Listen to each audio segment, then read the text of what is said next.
Hello everyone! Hi everyone, I'm here with my fluffy coaster and my cup of tea to talk to you about switching off.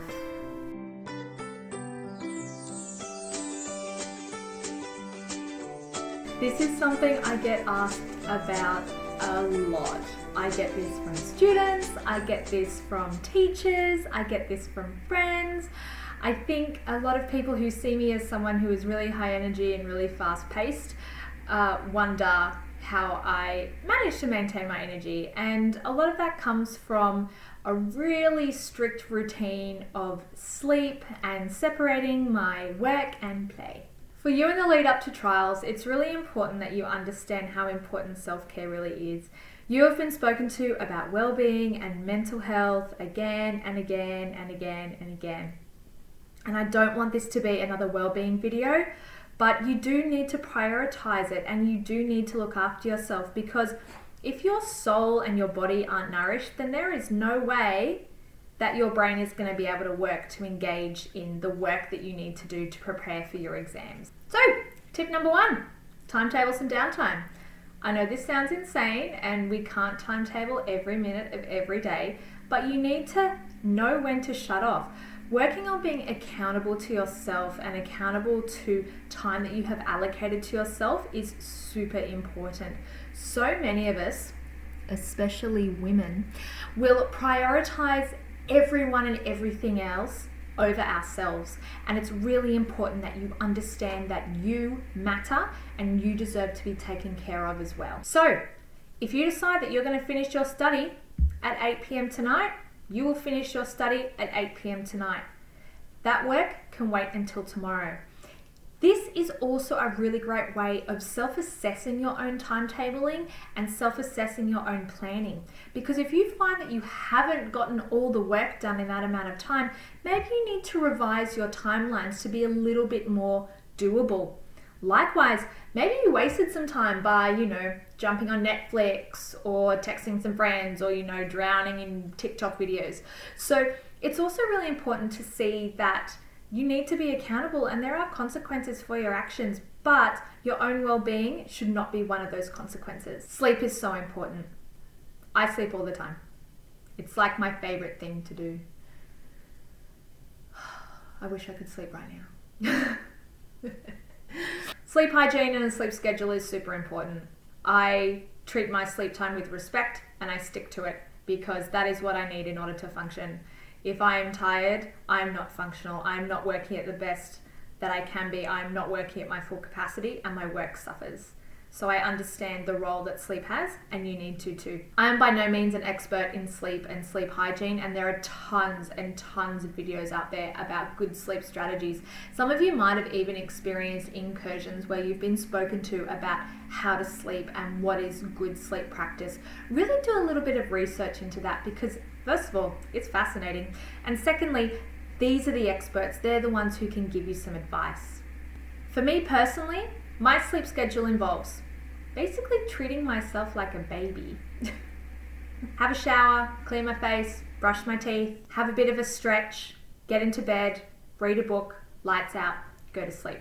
You will notice that this thing is noticeably absent in my sleep schedule. No devices after 7 p.m. Now, because I lack a little bit of self-control, I have even installed an app blocker on my phone to shut down all of my distracting apps, so Facebook, Instagram, Snapchat, at 7 p.m.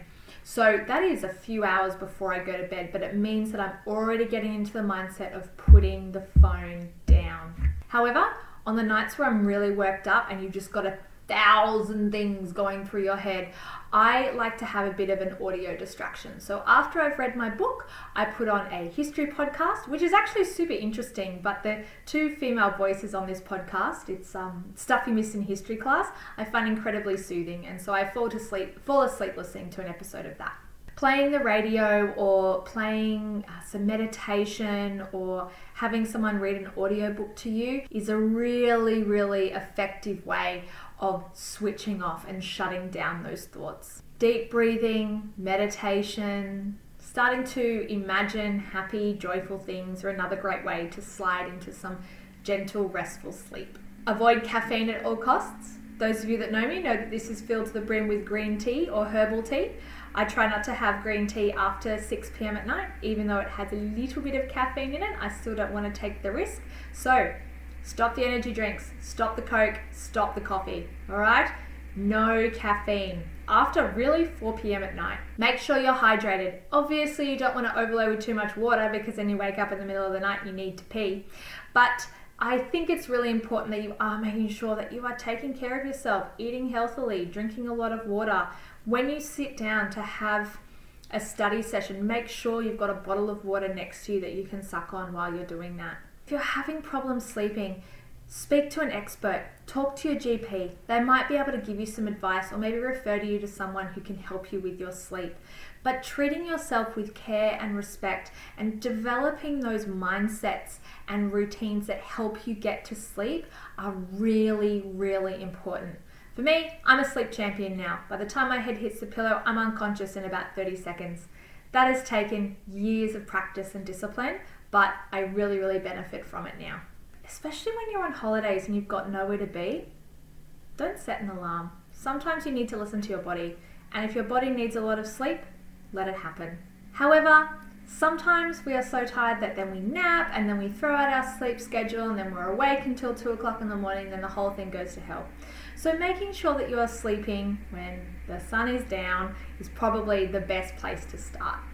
Lastly, when switching off, it's really important to engage in things that we love. So make sure you spend some quality time with your friends and family and people that make you feel good about yourself. Make sure that you get out and that you exercise. Oh, exercise is amazing. Hopefully during COVID you have a new appreciation for going for a walk. Try and reconnect with nature. Go for a bushwalk. Find a local track. In our particular part of Sydney, there are so many wonderful, easy, accessible bush tracks that you can go to. Again, it's a really wonderful way to just switch off and reconnect with nature. Even going to your local oval or park and just lying on the grass for a while and engaging in some cloud watching can be a really nourishing experience. Spend time with your furry friends. They can be super annoying but also super helpful. I don't know where I would be without this little guy. So those are my tips on switching off. Remember, treat yourself with some respect. You deserve to be nourished and taken care of, and you need to really understand that if you are well fed, well hydrated and well rested, it's going to make your study so much easier. Good luck with it and keep at it.